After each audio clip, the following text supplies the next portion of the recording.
नमस्कार विद्यार्थियों, श्रीमती मौरी देवी तापड़िया कन्या महाविद्यालय जसवंतगढ़ के यूट्यूब चैनल पर एक बार पुनः मैं आपका हार्दिक स्वागत और अभिनंदन करता हूं। मैं प्रवक्ता चंद्र प्रकाश गुर्जर। आज की क्लास हमारी जो बीए तृतीय वर्ष के छात्रों हेतु इतिहास विषय की होगी और आज की क्लास में हम अध्ययन करने वाले हैं जो बंगाल में ब्रिटिश सत्ता की स्थापना के तहत वहां आने वाले गवर्नर जनरलों के द्वारा किए गए सुधार। तो और हम पढ़ने वाले व्यापक सुधारों का काल। जैसा कि आप सभी को पता है कि जब भारत में मुगल सत्ता कमज़ोर हो जाती है और सेंटर पावर के रूप में, पैरामाउंटेसी के रूप में, सर्वोच्च सत्ता के रूप में उभर कर जब ब्रिटिश सरकार सामने आती है तो ब्रिटिश सरकार के द्वारा यहाँ की जो सामाजिक व्यवस्थाएं हैं उनमें काफ़ी सुधार किया जाता है। जो गवर्नर जनरल भारत बन आते हैं ईस्ट इंडिया कंपनी के थ्रू और उनके द्वारा जो नए नए प्रयोग किए जाते हैं और नए नए नवाचारों के साथ कई सुधार किए जाते हैं और जिसमें हम पढ़ रहे हैं विलियम बेंटिंग के काल को। लॉर्ड एम हस्ट के बाद में जो विलियम बेंटिंग है जो भारत के गवर्नर जनरल बन के आते हैं और इनके समय में बहुत व्यापक स्तर पर यहाँ सुधार अपने को देखने को मिलते हैं। तो बात करें विलियम बेंटिंग के सामाजिक सुधारों की, तो सामाजिक सुधारों में अगर बात की जाए तो इसी के दौरान ही जो सती प्रथा पे सबसे पहले जो रोक लगाई गई थी विलियम बेंटिंग के समय ही लगाई जाती है। तो आज बात करने हैं वाले हम विलियम बेंटिंग के सामाजिक सुधारों के तहत बाल हत्या जो शिशुवध की जो एक प्रथा पहले भारतीय समाज में चली थी, काफ़ी क्रूर और अत्याचारी प्रथा ये रही है, सामाजिक बुराई रही है। इस बुराई को रोकने का प्रयास यहाँ विलियम बेंटिंग के द्वारा किया जाता है और अंततः विलियम बेंटिंग के द्वारा यहाँ सफलता हासिल कर ली जाती है इस सामाजिक बुराई को समाप्त करने में। तो बाल हत्या वैसा आपको पता होगा कि प्राचीन समय में अगर बात की जाए, जो प्राचीन काल में जो कुछ समय पहले की बात है अगर बात की जाए तो भारतीय समाज में ऐसी प्रथाएं थी जो छोटे बच्चों की हत्याएं कर दी जाती और जिसमें मुख्यतः देखा जाए तो लड़कियों की हत्याएं सबसे ज़्यादा की जाती थी और उनकी हत्या के पीछे भी कारण एक माना जाता था। राजस्थान में भी काफ़ी प्रचलित रही है जो छोटी लड़कियों की हत्याएं जन्म लेते वक्त ही कर दी जाती थी, जन्म के समय ही उन्हें मार दिया जाता था। क्योंकि जब इन लड़कियों का विवाह किया जाता था तो विवाह के समय बहुत ज़्यादा दहेज लड़के वालों की तरफ से मांगा जाता और लड़की के पिता को काफ़ी अपमानित और प्रताड़ित यहाँ किया जाता था। इस वजह से ये प्रथा चल पड़ी कि लड़कियों को बाल्य अवस्था में ही, जन्म के समय ही यहाँ मारा जाने लगा और शिशु हत्याएं की जाने लगी। तो ये बात की जाए तो भारत के ज़्यादातर उत्तर भारत, मध्य भारत और राजस्थान में ये प्रथा काफ़ी प्रचलित थी। बात की जाए तो इस समय अगर देखा जाए तो राजपूताना जो राजस्थान का ही अंग है उसमें भी ये काफ़ी प्रचलित थी। पूर्व भारत की तरफ देखा जाए तो यहाँ पे क्या जो गंगा नदी बहती थी पूर्वी भारत में, तो उस गंगा नदी को खुश करने के लिए, प्रसन्न करने के लिए ऐसी प्रथा चली थी कि छोटे बच्चों की बलि यहाँ पे दे दी जाती थी और गंगा नदी में इनका अर्पण कर दिया जाता था। छोटे बालकों को इन गंगा नदी में बहा दिया जाता। इस तरीके से बाल हत्या कर दी जाती थी ये। और राजपूताना की बात करें तो राजपूताना क्षेत्र में राजस्थान में मुख्यतः देखा जाए तो राजपूत परिवारों के अंदर ये जो लड़कियों को जन्म के समय ही अफीम सुंघाकर मार दिया जाता था। अफीम जो नशीला पदार्थ होता है उसे सुंघाकर इन्हें मार दिया जाता। इसके पीछे भी यही कारण रहा था कि राजपूत समाज में उस वक्त बात की जाए तो लड़कियों के विवाह के समय दहेज की प्रथा काफ़ी बढ़ चढ़ के थी और लड़कियों के पिता को भी काफ़ी प्रताड़ित और अपमानित यहाँ किया जाता था, जिस वजह से राजपूत समाज में ये प्रथा चल पड़ी कि लड़कियों को जन्म के समय ही मारा जाने लगा। तो इसी समय जो सुधारवादी जो जनरल अपने आते हैं, गवर्नर जनरल विलियम बेंटिंग, ये इस तरह की प्रथा और सामाजिक बुराई को देखकर काफ़ी विचलित होता है और उनके द्वारा निश्चय किया जाता है और मन में ठान ली जाती है कि इस बुराई को हमें समाप्त करना है। इस बुराई को समाप्त करने के लिए उनके द्वारा भरसक प्रयास किया जाता है। उसी प्रयास के दौरान विलियम बेंटिंग के द्वारा अपने 2 ब्रिटिश अधिकारियों की नियुक्ति की जाती है जिसमें नाम आता है विल्किंसन व विलोबी। इन 2 अंग्रेज अधिकारियों की नियुक्ति की जाती है। सामाजिक बुराई को समाप्त करने का लक्ष्य इनको दिया जाता है और इनके द्वारा भी भरसक प्रयास किया जाता है या विल्किंसन और विलोबी के द्वारा इसे सामाजिक बुराई को समाप्त करने का। ये क्योंकि अत्यंत ही भयावह और क्रूर सामाजिक बुराई थी कि छोटे बच्चों को जन्म के समय ही मार दिया जाता था। तब विल्किंसन और यहाँ विलोबी के द्वारा जो प्रयास किया जाता है उसमें काफ़ी हद तक जो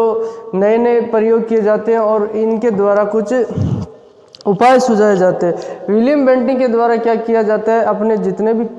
जो प्रशासनिक क्षेत्रों में नियुक्त अधिकारी थे, अंग्रेजी अधिकारी, उनको निर्देश दिया जाता है कि अपने अपने क्षेत्रों में आप जनगणना करवाएं। जनगणना मतलब वहाँ रहने वाली आबादी के लोगों के आंकड़े एकत्रित किए जाए कि कितने उसमें महिला है और कितने पुरुष है। ये इसने बेहतर समझा, बजाय कानून बनाने की बजाय विलियम बेंटिक के द्वारा ये जनगणना करवाना बेहतर समझा गया, जिससे लिंगानुपात का पता चल जाए कि प्रति पुरुषों में महिलाओं की संख्या कैसी है और वहाँ के क्षेत्र में महिलाओं और पुरुषों की आबादी में कितना बड़ा फर्क यहाँ पे देखने को मिलता है। तो ये जनगणना का कार्य इसके द्वारा करवाया जाता है। अब जिन परिवारों में मुख्यतः उन परिवारों पे भी नज़र रखी जाती है और ये सख्ती और कड़ाई के साथ लागू किया जाता है, उन परिवारों पे भी नज़र रखी जाती है जिन परिवारों में लिंगानुपात देखा जाए तो काफ़ी कम हो, यानी जो पुरुषों की अपेक्षा महिलाओं की संख्या देखी जाए तो महिलाओं की संख्या उन परिवारों में काफ़ी कम थी। तो ऐसे परिवारों पर निर्देश जो विलियम बेंटिक के द्वारा निर्देश दिए गए कि ऐसे परिवारों पर नज़र रखी जाए और सख्ती के साथ नज़र रखी जाए, और ऐसे परिवारों को इनके द्वारा आगाह भी करवा दिया जाता है कि अगर आपके द्वारा किसी तरह की अप्रिय घटना या की गई या किसी की हत्या की गई या बाल हत्या या शिशु वध आपके द्वारा किया गया तो आपकी सारी संपत्ति जब्त कर ली जाएगी। अगर वह कोई जागीरदार या प्रशासनिक है तो उसकी जागीरें भी यहाँ जब्त कर ली जाएगी। ये निर्देश विलियम बेंटिक के द्वारा दे दिए जाते हैं। अब इसी दौरान रियासतों का सहयोग भी अगर बात की जाए तो कुछ रियासतों का सहयोग भी देखने को मिलता है। कुछ देशी रियासतों के शासकों द्वारा भी इस सामाजिक बुराई और कुप्रथा को समाप्त करने का प्रयास किया जाता है। उसी समय अगर बात की जाए तो कुछ देशी रियासतों के शासकों के द्वारा अंग्रेज अधिकारियों की अपनी रियासत में अगर कोई व्यक्ति ऐसा कृत्य करता है, किसी बाल हत्या करता है या शिशु वध करता है तो उस पर जुर्माना लगाने की स्वतंत्रता रियासतों के शासकों के द्वारा दे दी जाती है। और इसी प्रयास में जो आगे की पंक्ति में देखा जाए तो विलियम बेंटिक के द्वारा ये भी निर्देश दिए जाते हैं और विल्किंसन और विलोबी द्वारा जो गर्भवती महिलाएं होती है जिन परिवारों में, उन महिलाओं पर भी सख्ती से नज़र रखी जाती है कि कहीं इनके पैदा होने वाले बच्चे की किसी के द्वारा हत्या नहीं कर दी जाए। इस तरीके से जो कठोर जो नियम बनाकर और उसकी जो सख्ती से पालना करवाई जाती है यहाँ पे, और इस वजह से देखा जाए तो कुछ समय के पश्चात ये लंबे दशकों से चलने आ रही जो बाल हत्या है, ये प्रथा कुछ हद तक नियंत्रित हो जाती है। और इसकी बात करें तो स्थानीय शासकों द्वारा ऐसी किसी तरह की घटना को अगर सहयोग दिया जाता है या अंजाम दिया जाता है तो उन पे भी जो अगर उनके क्षेत्र में भी अगर ऐसी घटनाएं घटित होती है तो उन शासकों पे भी जुर्माना लगाने का प्रावधान विलियम बेंटिक के द्वारा कर दिया जाता है। इस तरीके से विलियम बेंटिक द्वारा जो बहुत ही बेहतर और सराहनीय प्रयास यहाँ देखने को मिलता है, और इस प्रयास का परिणाम ये होता है कि कुछ समय के पश्चात जो लंबे दशकों से चली आ रही ये सामाजिक बुराई और कुप्रथा धीरे धीरे समाप्त हो जाती है।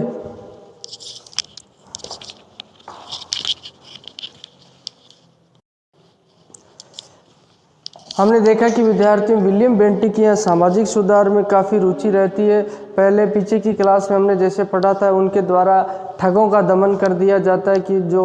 मुग़ल सत्ता के कमज़ोर होने के पश्चात ये ठगों का गिरोह सक्रिय हो जाता था और जो लोगों को ठगता था और अराजकता अव्यवस्था जिसके द्वारा फैलाई जाती थी और सती प्रथा का भी इनके द्वारा जो अंत कर दिया जाता है विलियम बेंटिक के द्वारा, और इनके द्वारा इच्छा शक्ति जाहिर की जाती है। और बात की जाए तो आने वाली क्लास में हम पढ़ेंगे दास प्रथा का भी इनके द्वारा जो अंत कर दिया जाता है। दास प्रथा में अगर बात की प्राचीन शासकों के द्वारा भी प्रयास किया गया। अगर मुग़ल बादशाह की बात की जाए तो अकबर द्वारा भी दास प्रथा पर रोक लगाई गई थी। तो आज की क्लास में हमने जाना मुख्यतः जब ब्रिटिश सर्वोच्च सत्ता के रूप में उभर कर आती है ईस्ट इंडिया कंपनी, तो ईस्ट इंडिया कंपनी के जो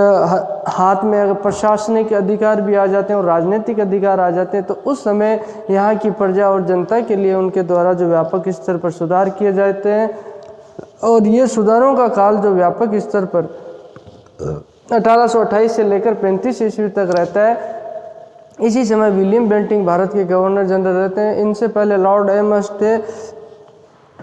लॉर्ड एमहर्स्ट के बाद में विलियम बेंटिंक भारत के गवर्नर जनरल बनकर आते हैं। उनके द्वारा ये सामाजिक सुधार किए जाते हैं और इस सामाजिक सुधार की श्रेणी में जो बाल हत्या, शिशु वध पर इनके द्वारा रोक लगाई जाती है और इस सामाजिक अत्यंत ही क्रूर और भयावह जो सामाजिक बुराई थी जो लंबे समय से चली आ रही थी और इसे इनके द्वारा समाप्त कर दिया जाता है। मुख्य रूप से देखा जाए तो एक बार हम पुनः इसको दोहराएंगे कि ये कहाँ कहाँ पे प्रचलित है। उत्तर भारत में, मध्य भारत में, और बात की जाए तो राजपूताना जो राजस्थान में ये काफ़ी प्रचलित थी, दक्षिण भारत में इतनी नहीं थी। और ये एक ऐसी सामाजिक बुराई थी कि जन्म के समय ही जो छोटे बालक को या इसमें सबसे ज़्यादा जो लड़कियों को मारा जाता था, लड़कियों की हत्याएं सबसे ज़्यादा की जाती। अगर पूर्वी भारत की तरफ बात की जाए तो वहाँ ऐसी प्रथा प्रचलित थी कि गंगा नदी को प्रसन्न करने के लिए और उसके अभिशाप से बचने के लिए गंगा को जो छोटे बच्चों की भेंट चढ़ाई जाती थी और जीवित बच्चों को नदी में फेंक दिया जाता था। जब ऐसी प्रथाएं देखते हैं विलियम बेंटिंक तो वो काफ़ी व्यथित होते हैं और उनके द्वारा ऐसी प्रथा का रोक लगाने का भरसक प्रयास किया जाता है और इसी भरसक प्रयास के दौरान वो अंत तक इसमें सफल भी हो जाते हैं। राजपूताना में बात की जाए तो राजस्थान में जो राजपूत जाति होती थी उसमें जो लड़कियों के विवाह पर काफ़ी दहेज मांगा जाता, जिस वजह से राजपूत लोगों के द्वारा, राजपूत जाति के लोगों के द्वारा जो छोटी लड़कियां होती थी उन्हें जन्म के समय ही अफीम जो नशीला पदार्थ होता है उसे सूंघाकर उनकी हत्या कर दी जाती थी। तो ऐसे हत्याओं पर रोक लगाने का प्रयास किया गया और जो लॉर्ड विलियम बेंटिंक के द्वारा क्या किया गया, अपने जो अधिकारी अंग्रेज हैं विल्किसन और विलोबी को ऐसा ये कार्य सुपुर्द किया गया और उनकी नियुक्ति इस सामाजिक बुराई को समाप्त करने के लिए की गई और विल्किसन और विलोबी के द्वारा बेहतर प्रयास किए गए। और इन्हीं प्रयासों के क्रम में बात की जाए तो उनके द्वारा जो जनगणना यहाँ प्रारंभ कर दी जाती है, जिन क्षेत्रों में अंग्रेज अधिकारियों को निर्देश दिए जाते हैं कि जिन जिन क्षेत्रों में लिंगानुपात असमान है तो उन क्षेत्रों में ज़्यादा से ज़्यादा जनगणना की जाए और उनके डाटा जो आंकड़े कलेक्ट कर लिए जाए महिला और पुरुषों के, और उसमें कितनी असमानता पाई जाती है उस पर नज़र रखी जाए। इसी क्रम में बात की जाए तो ऐसे परिवारों की जिनके द्वारा बाल हत्याएं जो शिशु वध किए जाते थे उनकी संपत्तियों को जब्त करने का आदेश भी इनके द्वारा दे दिया जाता है विलियम बेंटिंक के, जिससे जनता के मन में काफ़ी खौफ और भय पैदा हो जाता है और उनके द्वारा ऐसे कृत्यों को छोड़ दिया जाता है। और ऐसे कार्य में अगर किसी शासक या स्थानीय शासक के द्वारा अगर सहयोग किया जाता है तो उस शासक पर भी जुर्माना लगाया जाना प्रारंभ कर दिया जाता है इनके द्वारा, ईस्ट इंडिया कंपनी के द्वारा, और ऐसे शासकों की संपत्ति भी जब्त करने का आदेश इनके द्वारा दिया जाता है। लेकिन कुछ रियासतों के शासकों के द्वारा यहाँ पर भरपूर सहयोग देखने को मिलता है। उन रियासतों के शासकों ने अंग्रेज अधिकारियों को अपने क्षेत्र में होने वाली जो बाल हत्या करने वाले लोगों पर जुर्माना लगाने की छूट यहाँ दे दी जाती है और विलियम बेंटिंक के द्वारा इस बाल हत्या को एक अपराध घोषित कर दिया जाता है। गर्भवती महिलाओं पे जो नज़र रखी जाती है और जो संदिग्ध परिवार होते हैं उन पे भी भरपूर नज़र रखी जाती है। तो इस तरीके से जो काफ़ी लंबे समय से दशकों से चली आ रही इस कुप्रथा का अंत विलियम बेंटिंक के द्वारा कर दिया जाता है। बोलिए यहाँ तक आपको कोई चीज़ समझ में नहीं आई हो, किसी तरह की समस्या हो, शंका हो तो आप निसंकोच पूछ सकते हो और उम्मीद करता हूँ कि आपको बेहतर तरीके से समझ में आया हो। और मुझे लग रहा है कुछ ही समय के दौरान आपकी जो कॉलेजेज हैं नियमित रूप से खुल जाएगी और संचालित हो जाएगी। और ये जो